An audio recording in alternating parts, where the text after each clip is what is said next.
اگر آپ چینل پر پہلی بار آئے ہیں تو ابھی سبسکرائب کر کے بیل آئیکن پریس کریں اور رہیں باخبر۔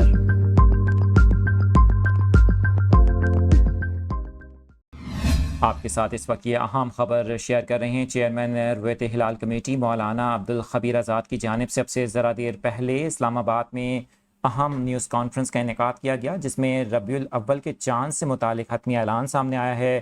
ربیع الاول کے چاند سے متعلق اب سے کچھ دیر پہلے سوشل میڈیا اور چند نیوز چینلز پر یہ خبر سامنے آئی تھی کہ چاند نظر آ گیا ہے، تاہم پریس کانفرنس میں حتمی اعلان کیا گیا جس میں بتایا گیا کہ کسی بھی پاکستان کے علاقے سے ماہ ربیع الاول کے چاند نظر آنے کی کوئی شہادت موصول نہیں ہوئی ہے۔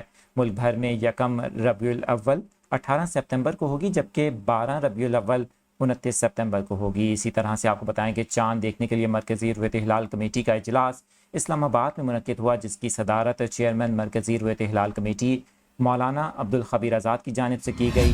اجلاس میں محکمہ موسمیات، سپارکو اور وزارت سائنس اینڈ ٹیکنالوجی کے نمائندے بھی شریک تھے۔